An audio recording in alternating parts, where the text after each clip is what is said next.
Two second-year wide receivers have made our early top 10 wide receiver rankings for 2025. We go through our entire consensus top 10 wide receivers on today's episode of Locked On Fantasy Football.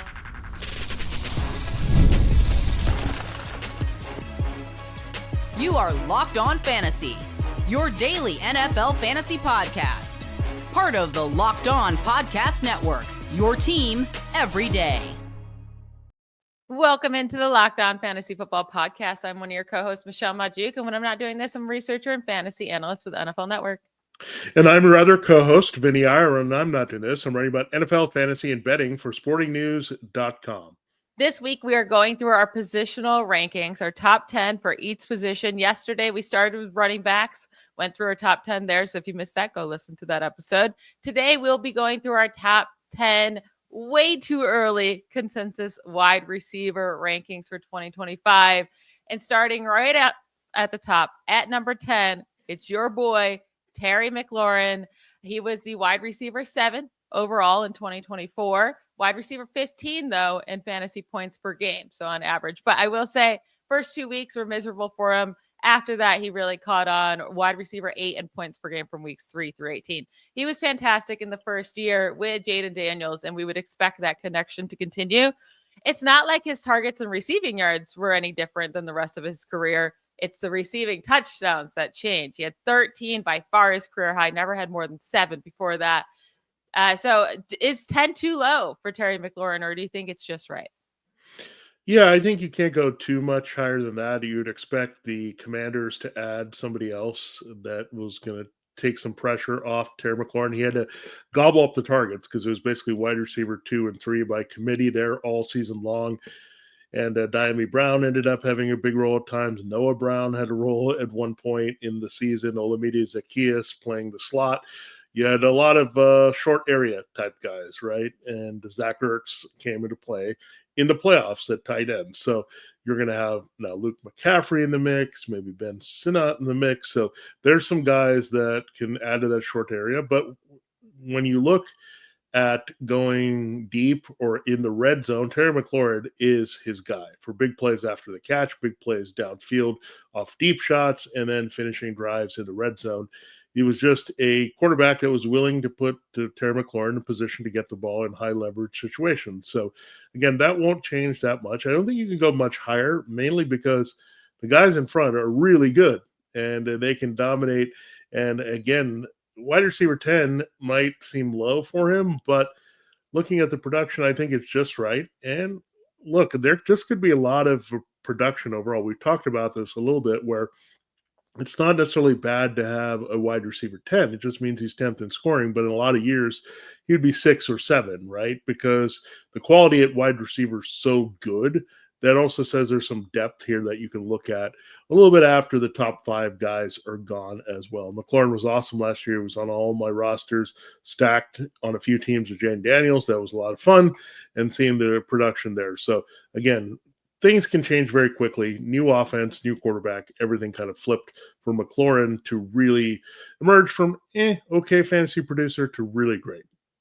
Yeah, the great thing is that they're still going to have Cliff Kingsbury, still going to have his quarterback in his second year at Jaden Daniels. So like things aren't changing for him, which is great. Now, obviously you're going to need those touchdowns because the receiving yards just aren't that great. He's always like right around 1,000, 1,100. So the receiving touchdowns still have to come, but there's no reason they shouldn't next year. Number 9 on our list is AJ Brown.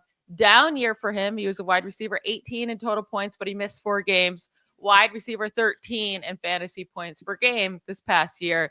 And again, that's a down year. So we're having him come back to life a little bit, right? Moving up to 9. But the games where they had a pass, right, that they couldn't just lean on Saquon Barkley the whole time. The games AJ Brown saw at least 8 targets, which was every game that the Eagles had at least 25 pass attempts this year. That's when AJ Brown just was AJ Brown still. He averaged 18 fantasy points per game in those games with 8+ targets. And honestly, like, his 2024 season, he averaged more fantasy points per game than he did in 2023 when he was the wide receiver 7 in 2023. So it seemed like such a bad year compared to 2023. It was actually better on average. So I still am in on AJ Brown. It's going to be inconsistent with Saquon Barkley there in that run game. but he's still, he's a monster and will put up big weeks when he's asked to.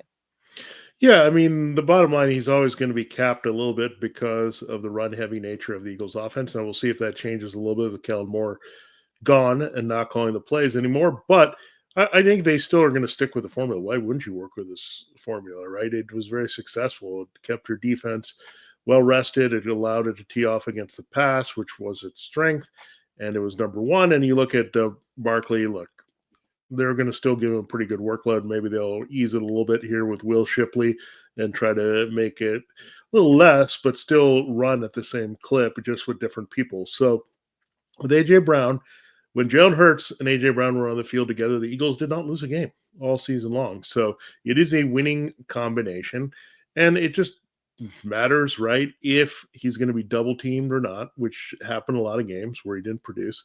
If he's single covered, he's going to get the ball and have a big game. I think some teams try to do something in between, right? Where they try to cover him with one guy, but then have someone over the top to prevent from the big plays.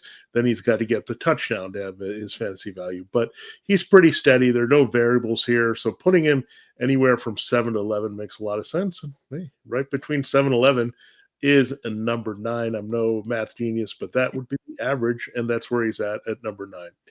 Yes, and I think it's very fair. I do think he'll become a value this year with just how inconsistent he was in the games he missed. You might be able to get A.J. Brown at a good value.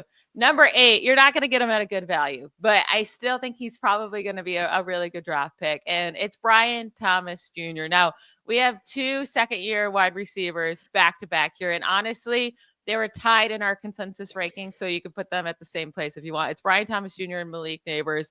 Let's start with Brian Thomas, though. Wide receiver 4 in total points, wide receiver 12 in points per game.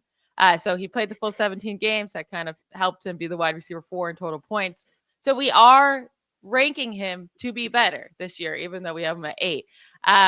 He was one of just 4 rookie wide receivers or rookie players to ever have 1,200 yards and 10 touchdowns in his rookie season. The other guys, Jamar Chase, Odell Beckham Jr., and Randy Moss. Like, what he did, truly amazing. And with Mac Jones for a lot of it, right? From weeks 13 through 18, he was averaging 19 points per game. That was only behind Jamar Chase and Devontae Adams. And again, that was with Mac Jones. So really, Brian Thomas Jr., there's only excitement moving forward. But of course, always a risk that if they add new weapons, right, that maybe his targets do go down, because he was getting 10 plus targets a game during that 13 through week 18 span. Yeah, when you look at his scoring, it was 14.1 points per game average in half-point PPR leagues. That actually was right there, a little bit different in terms of the other decimal spots, but tied with A.J. Brown, we just mentioned, and Chris Godwin. By the way, who was number 8 in average scoring? That was Mike Evans. Why are these receivers important, Godwin and Evans? Because Liam Cohen is now the Jaguars offensive coordinator, and he had 2 top 12 receivers on average scoring in Tampa. And then, of course, Jalen McMillan came on strong, right? When Godwin was down for the season, he was just winning people leagues down the stretch with his involvement. So this is a great hire for Brian Thomas. He is the alpha all around. They showed he could do a lot more in terms of moving around, working the slot, getting up and getting the ball in the red zone. So these are some Mike Evans qualities. These are some Godwin qualities. These are some McMillan qualities. So he's going to be treated as a full-time alpha. We'll see about Christian Kirk and Evan Ingram coming back from major injuries. Gabe Davis also was put on the shelf. So all these guys are returning. I'm not sure the Jaguars are going to be all that aggressive in investing a lot more at this position, right? I mean, they're going to hope that some of these guys come back healthy to be effective. But Brian Thomas Jr., look, I mean, we're bumping him up from that 11 to a very reasonable spot at number 8. Again, Liam Cohen effect is going to be tremendous on this guy, and I think Trevor Lawrence will also be on track here, and I think you'll see Lawrence and Thomas be a really hot combination that could win a lot of leagues this year, just sleepers, both of them. So in terms of Thomas sleeper in terms of the big name heavyweight wide receivers, and Lawrence just maybe an afterthought, but these two guys together could be rather special working together and really bump up Thomas's fantasy value. Let's take a quick break, and then we're going to talk about Malik Nabers, why we're super excited about him in year 2, and why I personally have him ranked higher than Brian Thomas Jr. We'll get to that right after we hear from one of our sponsors. All right, this episode of Locked On Fantasy Football is brought to you by the FanDuel Sportsbook. Look, the NBA All-Star break is over, and we're past those games, so now it's getting into the heated period before we get into the playoffs. When the game tips off, the NBA action is just getting started. There's no better place to get in on it than FanDuel, America's #1 sportsbook. With FanDuel, you can place live bets throughout the game, so even if you miss the opening tip-off or want to bet on the fourth quarter comeback, you can stay in the action. And if you're looking for a bigger payout, you can even combine your live bets into a same-game parlay.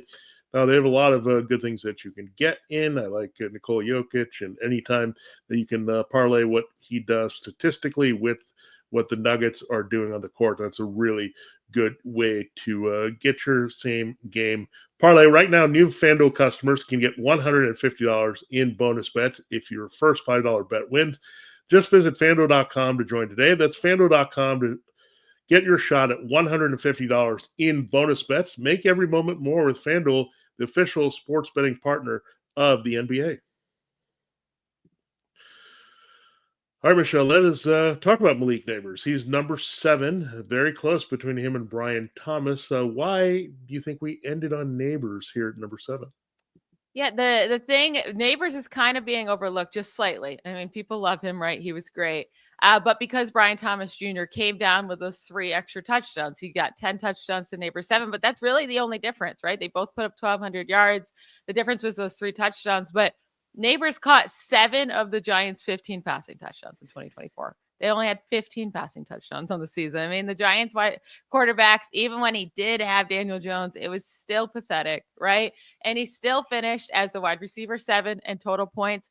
Not very different in average scoring, wide receiver 8 in fantasy points per game. So he did average more fantasy points per game than Brian Thomas Jr. in half PPR. And the thing is, I just think his skill set is so much more viable to stick with like heavy target share, right? Like he got 170 targets this year. I think that's the type of player he could be. Get 160 to 170 targets every year. He's that possession wide receiver who can take it to the house in any given play too, who can do it all over the field. So I just think overall their skill set, I think Malik Nabers still has more of that, like every year I can be a star and be consistent. With Brian Thomas Jr., it might be a little bit more relying on those touchdowns, where I don't think you need to do that with Nabers. Yeah, in a weird way, I think the Jaguars offense might actually have a few more options that may cut down Thomas's targets just a little bit, shave him off. And Nabers, I think, will remain a big part of what the Giants do, whoever's their quarterback, right? Is it going to be Cam Ward? It's going to be Shedeur Sanders? Will we get Sam Darnold back in New York playing on the other team? I don't know what you're going to get exactly, but look, if he can make it happen with the quarterbacks they had last year, he's going to make it happen with any quarterback. I mean, we're just waiting for that guy to come in.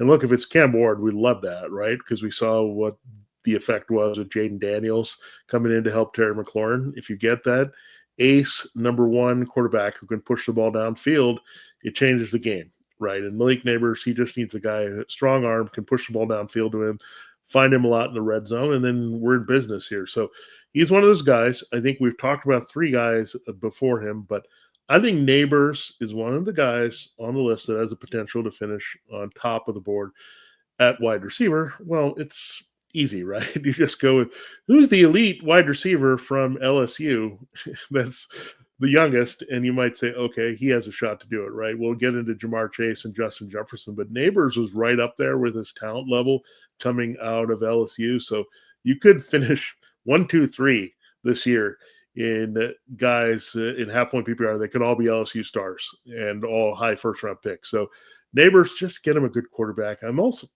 kind of rooting for the rookie more so than the Sam Darnold type. I don't need any more of those guys. Like, I don't need some of these half-witted, like, type of veteran quarterbacks, right? Get the rookie in there. Get somebody who's going to target him as a monster. And I think you could see that with Ward or Sanders immediately. Yeah, I think just Malik Nabers doing that with, I mean, it was like 3 or 4 different quarterbacks, and it didn't really matter. Like, yeah, his yards per reception wasn't the highest. His target, catchable targets wasn't great either, but I just was really impressed with what he did with so little to go off of this year. I think Malik Nabers is a star in this league and definitely has the potential to be the number 1 overall fantasy wide receiver once he has a even decent quarterback back there. Number 6, We're going with Nico Collins. He was a wide receiver in fantasy points per game this year, played 12 games, missed a chunk of games there in the middle of the year. He definitely showed me this year that he deserved that contract extension, that he can be an alpha wide receiver one, that big body. He knows how to beat defenders. It kind of fell off for him towards the end of the year. But with just the Texans overall offense really struggling. But even in the beginning of the year, when he was playing with Tank Dell, he was playing with Stephon Diggs, he was still that number one dude with over 115 receiving yards in 3 of those first 4 games. So I have no problem with trusting him next year. Put up over 1,000 yards and 7 touchdowns in 12 games. Like, he was on pace for over 1,400 yards, 10 touchdowns. He's a great wide receiver, and maybe 6 is even too low for him, but the guys ahead of him are just so consistently good.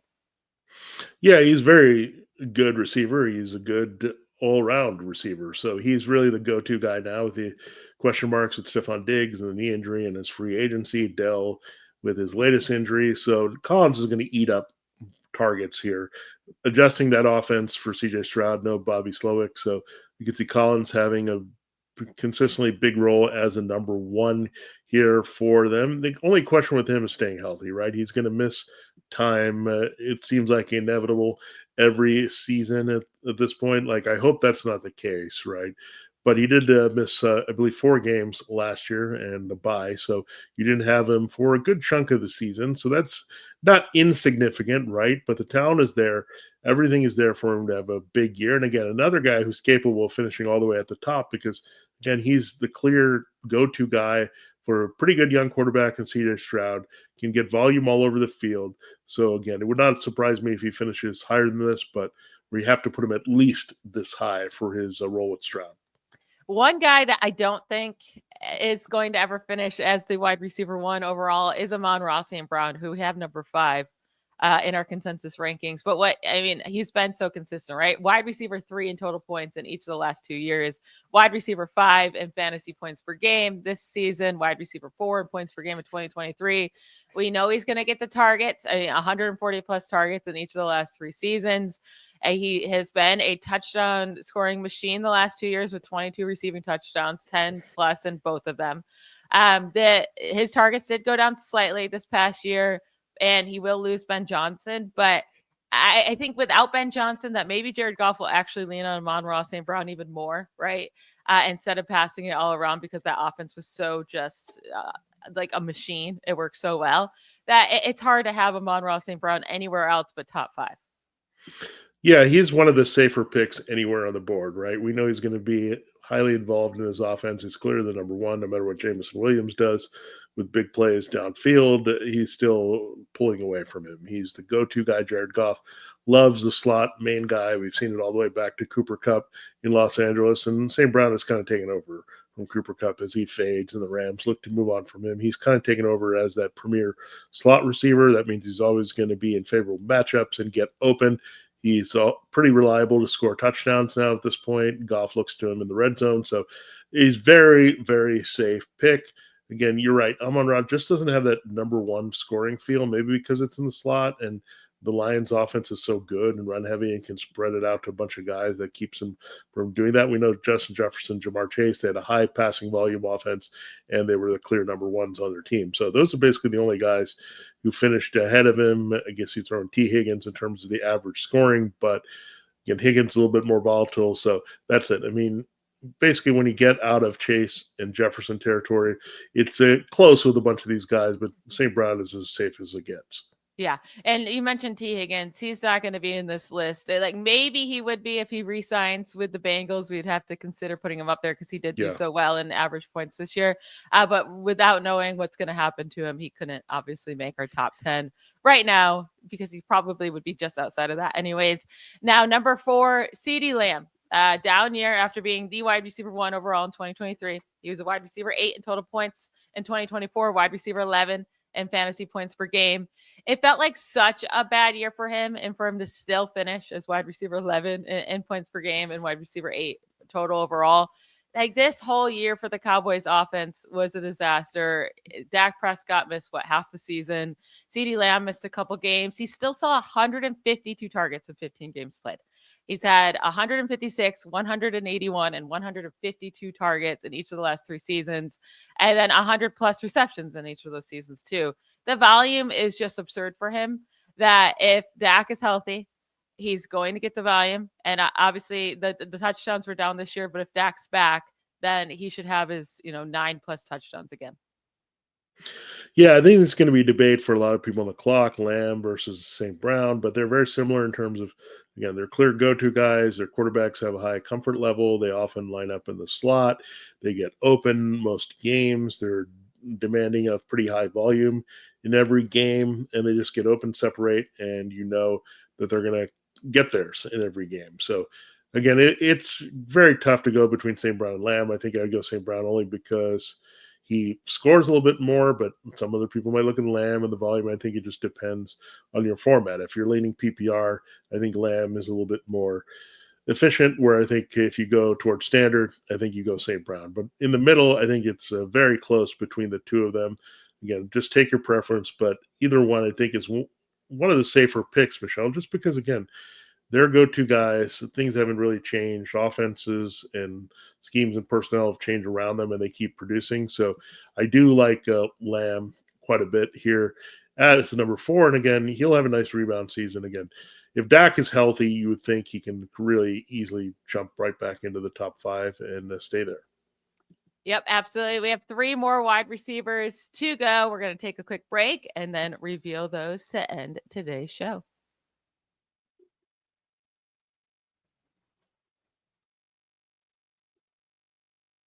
Number 3 on our consensus top 10 wide receiver rankings for 2025 is Rams wide receiver Puka Nacua.